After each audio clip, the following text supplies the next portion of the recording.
Hello and welcome to Borisha High School online classroom. আমি Suman sir বলছি।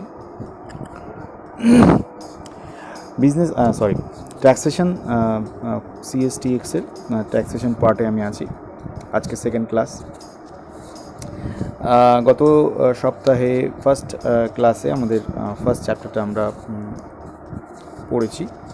তার উপর বিভিন্ন যেটা আমি করে থাকি বেসিক্যালি প্রত্যেকটা চ্যাপ্টারের ক্ষেত্রে যেটা একটা সিস্টেম চলে থাকে, সেই সিস্টেমটা হচ্ছে যে তোমাদের প্রথমে পুরো বইয়ের বেঙ্গলি এবং ইংলিশ ভার্সন যদি অ্যাভেলেবেল থাকে তোমাদের পিডিএফ আকারে দিই প্রত্যেকটা চ্যাপ্টারে।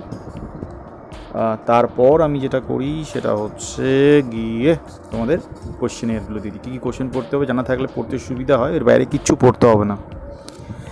আর তারপর যেটা করেছিলাম, গত সপ্তাহে ভিডিওটা বানানো হয়নি, গত সপ্তাহে অডিও যে রেকর্ডিংগুলো ছিল হোয়াটসঅ্যাপে সেগুলো তোমাদেরকে দিয়েছি, তার মাধ্যমে তোমরা ফার্স্ট চ্যাপ্টারটা বুঝেছো এবং তারপরে কোশ্চেন তোমরা করেছিলে, প্রচুর সাড়া পেয়েছিলাম ফার্স্ট ক্লাসে। এবার আমি তোমাদেরকে যেটা আজকে যেটা আমাদের করণীয় সেটা হচ্ছে চ্যাপ্টার 2। এই চ্যাপ্টারটা হচ্ছে তোমাদের 1 নম্বরের এমসিকিউ এবং এসিকিউর জন্য আদর্শ চ্যাপ্টার। এখান থেকে অজস্র প্রশ্ন তুমি পাবে যেগুলো ছড়িয়ে ছিটিয়ে থাকবে কোশ্চেনের এ প্রান্ত থেকে ও প্রান্তে। 1 নম্বরের এমসিকিউ, 1 নম্বরের এসিকিউ এবং কখনো কখনো 2-4 নম্বরের কোশ্চেনের মধ্যেও পাবে, থিওরিটিক্যাল ডিসকাশনসগুলো পাবে এখান থেকে। যে কোশ্চেনগুলো বলতে হবে, কোশ্চেনটা তুমি আর এতক্ষণে তোমাদের কাছে পৌঁছে গেছে, তোমার সবাই পেয়ে গেছো কোশ্চেনটা। আমাদের আজকের চ্যাপ্টার 2 শুরু করছি। কী যেটা আমার বোঝাতে হবে সেটা আমি ভিডিও আকারে করে দিচ্ছি, কারণ তাহলে টোটালটা কভার হয়ে যায় এবং বারবার আমাকে বলতে হয় না। তোমরা কোনো জিনিস রিওয়াইন্ড করে শুনতে পারো, ঘুরে ফিরে গিয়ে কী বলেছিলাম কোনো একটা টপিকের উপরে। সবাই যেটা পড়তে হবে, নির্ধারী কাকে বলে। ইনকাম ট্যাক্স আইনের, ইনকাম ট্যাক্স অ্যাক্টের 2-7 নম্বর ধারণে সেকশন 2 সাবসেকশন 7 বা আন্ডার সেকশন 2(7) এরকমও বলা যায়, 2-7 বলা যায়, ধারা 2-7 বাংলায়, ইংলিশে আন্ডার সেকশন 2(7) বা এইভাবে বলা যায় সেকশন 2 সাবসেকশন 7। নির্ধারী কাকে বলে? নির্ধারী বলতে সেই ব্যক্তিকে বোঝায় যিনি আয়কর আইন অনুযায়ী কর প্রদান করেন, যদিও আয়কর আইনে শব্দটিকে ব্যাপক অর্থে ব্যবহার করা হয়। তো যিনি ট্যাক্স দিতে বাধ্য থাকেন এবং বাধ্যতামূলকভাবে যিনি ট্যাক্স দেন তিনি হচ্ছেন গিয়ে নির্ধারী। তবে আরও যেহেতু আইনের ব্যাপার, সেখানে অনেক সূক্ষ্ম বিষয়েরও উল্লেখ থাকে, সুতরাং এখানে আমাদের করটা ট্যাক্সেশন পার্টটা যেন তোমাদের কাছে কঠিন না হয়ে যায়, যার জন্য তোমাদেরকেও কিন্তু সূক্ষ্ম বিষয়গুলো মনে রাখতে হবে। যেমন শুধুমাত্র কর ছাড়া আরও অনেক অর্থ দিতে হয়, যেমন সুদ বা জরিমানা না দিলে, কর না দিলে এগুলো দিতে হয়। সেক্ষেত্রে তাকেও নির্ধারী বলা হবে। যার নিজের অথবা অন্য ব্যক্তির, যে ব্যক্তির জন্য তিনি নির্ধারণযোগ্য আয় বা ক্ষতি নির্ধারণের জন্য আয়কর আইন অনুযায়ী ব্যবস্থা গ্রহণ করা হয়েছে। অনেক সময় হয় যে একজন ব্যক্তি আরেকজন ব্যক্তির কর প্রদান করার জন্য তিনি কিন্তু রেসপন্সিবল থাকেন, তো দায়ী থাকেন বলবো না, রেসপন্সিবল থাকেন, সেক্ষেত্রে তাকে নির্ধারী বলা হবে। আরও আছে এখানে, যেমন ধরো এখানে 3 নম্বর যেটা বলা আছে, যার ফেরতযোগ্য অর্থের পরিমাণ নির্ধারণের জন্য আয়কর আইন অনুযায়ী ব্যবস্থা গ্রহণ করা হয়েছে।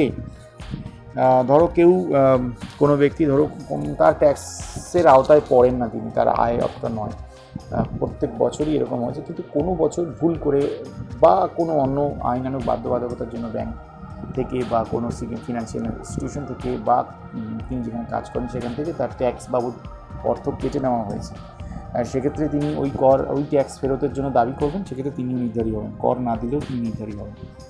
সো এখানে অনেক কিছু সূক্ষ্ম ব্যাপার আছে। তুমি মোটামুটি প্রথম লাইনটা যেটা 2-7 ধারা এবং ওখানে প্রথম লাইনটা, তার সঙ্গে এখানে যদি সম্ভব হয় এগুলো একটু দিয়ে দেবে, তাহলে জিনিসটা আরও বেশি এনরিচড হবে, যেমন রান্নায় গরম মশলার মতো এনরিচড হবে জিনিসটা। ওটা না দিলেও হয়, কিন্তু দিলে একটু টেস্টি হবে, সেটাই হচ্ছে। এবারে হচ্ছে গিয়ে প্রশ্ন হচ্ছে গিয়ে ধারা 2-31 ব্যক্তি কাকে বলে। আমরা তো ব্যক্তি বলতে রক্ত মাংসের মানুষকেই বুঝবো।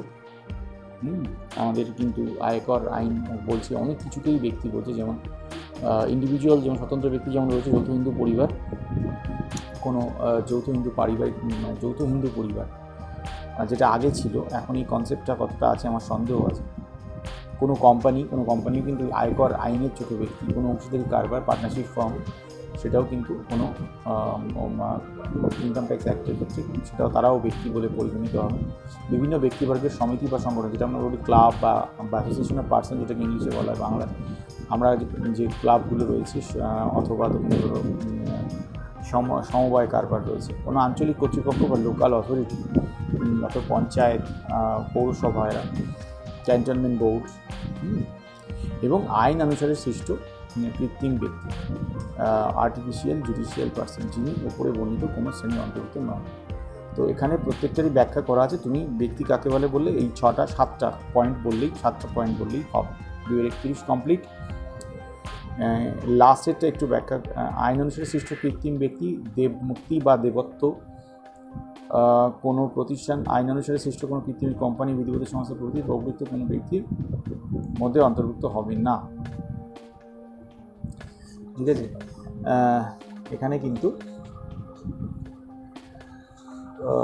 সেক্ষেত্রে কিন্তু দেবমূর্তি বা দেবত্ব যেমন ধরো তোমাকে আমি বলছি, যেমন ধরো জগন্নাথ দেবের মন্দির, জগন্নাথ দেব কিন্তু ব্যক্তি বলে পরিগণিত হন। নেক্সট হচ্ছে গিয়ে নির্ধারণ বছর বা অ্যাসেসমেন্ট ইয়ার, ধারা 2-9। অ্যাসেসমেন্ট ইয়ার বা নির্ধারণ বছর কাকে বলে? এখানে একটা জিনিস আমাদেরকে মনে হবে, অ্যাসেসমেন্ট ইয়ার বলতে গেলে পূর্ববর্তী বছরটাও বলতে হয়। আমরা সাধারণত ইনকাম ট্যাক্স ডিপার্টমেন্টের যেটা নিয়ম সেটা হচ্ছে যে 1 বছর তুমি আয় করবে, সেই আয়ের পরিমাণ উল্লেখ করে পরের বছর তুমি সেই আয়ের পরিমাণটা ইনকাম ট্যাক্স ডিপার্টমেন্টকে জানাবে। ইনকাম ট্যাক্স ডিপার্টমেন্ট তোমার ট্যাক্স লায়াবিলিটি কত সেটা ফিক্সেশন করবে এবং তারপর তুমি সেই টাকাটা ট্যাক্স দেবে, অর্থাৎ 1 বছরের আয়ের উপর পরের বছর ট্যাক্স দিতে হবে।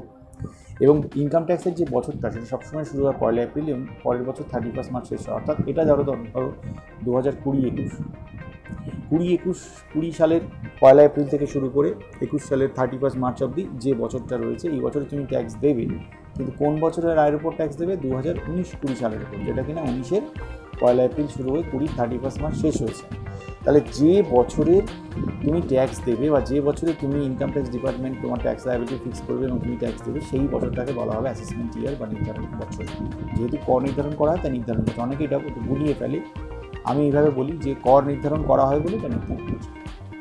পূর্ববর্তী বছর, যে বছর কর নির্ধারণ করে তার আগে 365 দিন, যেটা 1 এপ্রিল থেকে শুরু 31 মার্চ শেষ হয়, সেই সময়টাকে বলা হয় পূর্ববর্তী বছর। এখানে খুবই সহজ, 14-15 যদি কর নির্ধারণ বছর হয় তাহলে 13-14 হবে পূর্ববর্তী বছর, আবার 18-19 যদি পূর্ববর্তী বছর হয়, 19-20 হবে কর নির্ধারণ বছর। এইবারে কিন্তু একটা সমস্যা থাকে যে পূর্ববর্তী বছর কি চেঞ্জ হয়? কম সময়ের পূর্ববর্তী বছর কি হতে পারে? কম সময়ের পূর্ববর্তী বছর কিন্তু হতে পারে। কোনো ব্যবসা বা পেশা যদি বছরের মাঝামাঝি বা শেষ সময় শুরু হয় তাহলে কিন্তু পূর্ববর্তী বছরটা ছোটো হয়ে যায়। যেমন ধরো 1 জানুয়ারি যদি কোনো ব্যবসা শুরু হয় তাহলে 31 মার্চ অবধি তার হচ্ছে পূর্ববর্তী বছর থাকবে, 3 মাসের থাকবে, সেটা হতে পারে। কিন্তু 12 মাসের বেশি পূর্ববর্তী বছর বর্তমানে হয় না, এটা বন্ধ হয়ে গেছে। ঠিক আছে, এখানে আরও একটা কোশ্চেন আছে যে কখন পূর্ববর্তী বছরের আয়কে ওই বছরে নির্ধারণ করা হয়। ধরো অনাবাসিক নির্ধারী অর্থাৎ নন রেসিডেন্ট শিপিং কোম্পানির যেটা জাহাজ ব্যবসা থেকে যে আয় করে সেটা। তারপরে ধরো তিনি যদি কোনো ব্যবসা বন্ধ করে কেউ চলে যাবেন, দেশ ছেড়ে চলে যাবেন, ভারতে ফিরে আসবার কোনো ইচ্ছাই নেই, সেক্ষেত্রে তার বর্তমান বছরের আয় ওই বছরই করযোগ্য হবে। এটা আমি এই পয়েন্টটা বিশেষ করে বলি। বা কোনো সমিতি যদি ঠিক করে যে পরের বছর ব্যবসা বন্ধ হয়ে যাবে, সেক্ষেত্রে কিন্তু তাদের ওই বছরের আয় ওই বছরই করযোগ্য। সুতরাং বা বন্ধ করে দেবে, জেনারেলি ক্লোজড শাটডাউন ব্যবসা বা পেশা থেকে আমার ইনকামগুলো কিন্তু ওই বছরের পরবর্তী বছরে ওই বছরই কিন্তু পরবর্তী বছরটাও কর নির্ধারণ বছরটা একই বছরে হয়ে থাকে। হ্যাঁ, পরবর্তী টপিকে চলে আসছি আমরা। আয়ের খাত কাকে বলে? দেখো, দুটো কথা এখানে আমাদের কিন্তু বিচার্য বিষয় আছে। একটা হচ্ছে আয়ের উৎস আর একটা হচ্ছে আয়ের খাত। একজন ব্যক্তি তার আর্থিক কাজকর্ম থেকে যে ব্যবসা হতে পারে, পেশা হতে পারে, চাকরি হতে পারে, তার বিভিন্ন যে আর্থিক কাজকর্ম থাকে সেখান থেকে তিনি যে আয় অর্জন করে তাকে আমরা জেনারেলি আয় বলি, রেভিনিউ বলে থাকি, ইনকাম বলে থাকি। এবারে কথা হচ্ছে যে এই যে রেভিনিউ বা ইনকামটা দু রকমের, একটা হচ্ছে করযোগ্য আয়, একটা হচ্ছে কর বহির্ভূত আয় বা ট্যাক্স ফ্রি ইনকাম বা এক্সেম্পটেড ইনকাম। আর একটা হচ্ছে ট্যাক্সেবল ইনকাম। দু ধরনের আয় হয়। আয়ের উৎস কাকে বলে? যেখান থেকেই আয় হোক না কেন সেটা আয়ের উৎস বলে, সেটা ন্যায়সঙ্গত বা নীতি বহির্ভূত, হ্যাঁ, যে কোনো বেআইনি অনেক কিছুই হতে পারে, কিন্তু আয়ের উৎস বলতে যেখান থেকে আয় হচ্ছে, আয়ের যে কোনো স্রোত বা উৎস, সেটাকেই বলা হবে আয়ের উৎস। এবারে পরের প্রশ্ন হচ্ছে আয়ের খাত। ইনকাম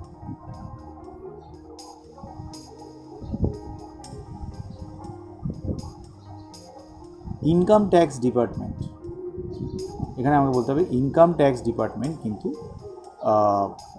যতভাবে আয় হতে পারে তার একটা শ্রেণী বিভাগ করেছেন। কতভাবে আয় হতে পারে তারাই বলে দিচ্ছেন যে 5ভাবে তাদের ইনকাম ট্যাক্সেবল ইনকামগুলো 5 রকম হতে পারে। নাম্বার 1 বেতন, নাম্বার 2 গৃহ সম্পত্তি বা হাউস প্রপার্টি থেকে, বেতন তো জানেন স্যালারি থেকে, ব্যবসা বা পেশা থেকে আয় বা লাভ, মুনাফা ও লাভ, মূলধনী লাভ, ক্যাপিটাল গেইনস, ওটা হচ্ছে profits and gains from business to profit, লাস্টেরটা হচ্ছে other income from other source, অন্যান্য উৎস থেকে। ইনকাম ট্যাক্স ডিপার্টমেন্টের বলে দেওয়া এই 5টি আয়ের যে খাত আছে সেটাই হচ্ছে আয়ের খাত, যে আয়ের উৎস আছে সেটাই হচ্ছে আয়ের খাত। এই 5টি খাতেই আমাদের কর ধার্য করা হয়, মানে আয়কর ধার্য করা হয়। 5টি খাতের যে ইনকাম, সেই ইনকামের টোটাল করে আমাদের কিন্তু আয়ের কর ধার্য করা হয়। ঠিক আছে, এখানে একটা দেখো আয়ের খাত এবং আয়ের উৎসের মধ্যে পার্থক্য, যেটা আমি একটু আগে বলছিলাম যে আয়ের খাত হচ্ছে একটি আইনগত ধারণা, কিন্তু আয়ের উৎস হচ্ছে আয়ের কেন্দ্রবিন্দু। আয়ের খাতে নির্দিষ্ট তালিকা আছে, আয়ের উৎসের নির্দিষ্ট তালিকা নেই। আয়ের উৎস বলতে আয়ের কেন্দ্রবিন্দু, যেখান থেকে আয় উদ্ভব। সুতরাং এখানে আমার টপিকগুলো খুবই সহজ, বুঝতে সুবিধা হবে। এইবারে যেটা আমাদেরকে করতে হবে, এখান থেকে যে ডিসকাশনগুলো রয়েছে সেটা হচ্ছে মোট আয়, টোটাল ইনকাম এবং টোটাল ট্যাক্সেবল ইনকাম। সমগ্র মোট আয়, যেটাকে আমরা বলছি মোট আয়, টোটাল ইনকাম, যেটাকে জিটিআই বলে, গ্রস টোটাল ইনকামও বলে। জিটিআই হচ্ছে ধারা 2-45, জিটিআই বলছে, গ্রস টোটাল ইনকাম বলছে যে আয়ের যে 5টি খাত আছে, ধরে নিচ্ছি কোনো ব্যক্তির 5টি খাত থেকেই আয় হয়, তাহলে এই 5টি খাত থেকে যে আয় আছে তার যে টোটাল, তার যে সমষ্টি, গৃহ সম্পত্তি, ব্যবসা বা পেশা, মূলধনী লাভ, চাকরি, সমস্ত আদার সোর্স, এই সমস্ত সোর্স থেকে তার যে ইনকামটা হচ্ছে সেই ইনকামে টোটাল করে আমরা যে অ্যামাউন্টটা পাবো সেটাকে আমরা বলবো গ্রস টোটাল ইনকাম বা টোটাল ইনকাম বা জিটিআই বা টিআই, ধারা 2-45।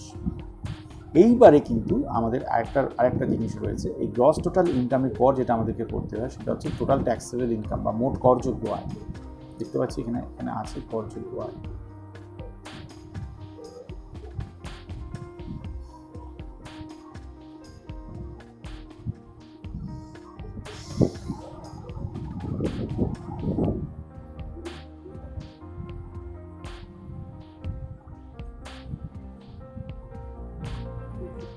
দেখে নিচ্ছি।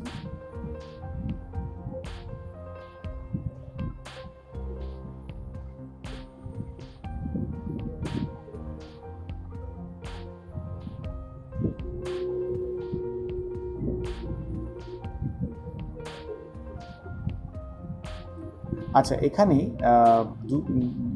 ইংলিশ আর বাংলার কম্বিনেশনটা মিসম্যাচ হওয়ার কারণে এটা একটু সমস্যা হয়েছে। একটা হচ্ছে সমগ্র মোট আয় আর একটা হচ্ছে মোট আয়। সমগ্র মোট আয় যেটা আমি বললাম গ্রস টোটাল ইনকাম, ওটা কিন্তু এখানে নেই, বলে দেওয়া নেই, দুটো একবার সাথে পাঞ্চ করে দিয়েছে, কিন্তু আলাদা থাকা উচিত ছিল। যাই হোক, সমগ্র মোট আয় বা গ্রস টোটাল ইনকাম হচ্ছে একটা ব্যক্তির সমগ্র যে আয়ের খাতগুলো রয়েছে সেই খাতগুলোর থেকে যে আয় সৃষ্টি হয়েছে তার টোটালটা যেটা হচ্ছে, সমষ্টিটা যেটা হচ্ছে সেটা হচ্ছে সমগ্র মোট আয়, গ্রস টোটাল ইনকাম। এবার সমগ্র মোট আয় থেকে আমাদের বিভিন্ন আয়কর আইনের চ্যাপ্টার 6-এ একটা কতগুলো সেভিংস এবং ইনভেস্টমেন্ট বলা আছে। ওই সেভিংস এবং ইনভেস্টমেন্টগুলো করলে ছাড় পাওয়া যায়, আয়কর আইনে ছাড় পাওয়া যায়। তো সমগ্র মোট আয় থেকে চ্যাপ্টার 6-এ অনুযায়ী সমস্ত যে ছাড়গুলো আছে সেই ছাড়গুলো বাদ দেওয়ার পর যে আয় পড়ে থাকে, অর্থাৎ যে আয়ের উপর কর ধার্য করা হয় তাকে বলা হয় মোট আয় বা টোটাল ট্যাক্সেবল ইনকাম বা টিটিআই বলা হয়, টোটাল ট্যাক্সেবল ইনকাম, যার উপর কর ধার্য করা। তাহলে নিয়মটা কি? প্রথমে 5টা খাতে টোটাল কত আয় হলো আলাদা আলাদা করে হিসাব করতে হবে, সেই 5টা খাত টোটাল করতে হবে, যেটাকে আমরা বলবো গ্রস টোটাল ইনকাম বা জিটিআই। সেই গ্রস টোটাল ইনকাম থেকে আমরা চ্যাপ্টার 6-এ যে সমস্ত সেভিংস এবং ইনভেস্টমেন্টগুলো আছে বাদ দেবো, বাদ দেওয়ার পর যে আয়টা পড়ে থাকবে তার উপর আমরা ট্যাক্স ধার্য করব। এবার ট্যাক্সের যে অ্যামাউন্টটা হয় তার উপর কিছু সেস এবং সারচার্জ বসানো হয়, সেগুলো টাইম টু টাইম ভ্যারি করে। এখানে ইনকাম ট্যাক্সের যে স্ল্যাবগুলো রয়েছে সেই স্ল্যাবগুলো এখানে তোমাদের রয়েছে, সেগুলো বছর বছর চেঞ্জ হয়। সো ওগুলোকে নিয়ে আমাদের খুব একটা বদার হওয়ার ব্যাপার নেই, ওগুলো আমাদেরকে পরে শিখতে হবে। ঠিক আছে, তো এই হচ্ছে আমাদের ফার্স্ট যে চ্যাপ্টার, সেকেন্ড যে চ্যাপ্টারটা রয়েছে সেই চ্যাপ্টারের উপর টোটাল একটা থিওরিটিক্যাল ডিসকাশন। টোটাল একটা, এখানে দেখো লাস্ট আমি কোশ্চেনগুলোও দিয়েছি, বিভিন্ন কোশ্চেনগুলো এখানে তুলে দিয়েছি। তো কোশ্চেনগুলো তোমরা করতে পারো, কোশ্চেনগুলো সলভ করতে পারো। পরবর্তী দিনে এই চ্যাপ্টারের উপর থেকে কিন্তু আমি কোশ্চেন অ্যান্সার তোমাদেরকে কিন্তু জিজ্ঞাসা করব। ঠিক আছে, তাহলে এই চ্যাপ্টারটা আশা করি তোমাদেরকে বোঝাতে পারলাম। তোমরা কতটা ভালো বুঝেছো সেটা পরের দিনকে বোঝা যাবে। আর কোশ্চেন থাকলে কোশ্চেন করতে পারো, আমি অ্যাভেলেবেল আছি তোমাদের ক্লাসের শেষ সময়টা বরাদ্দ রয়েছে কোশ্চেন অ্যান্সার সেশনের জন্য। Thank you.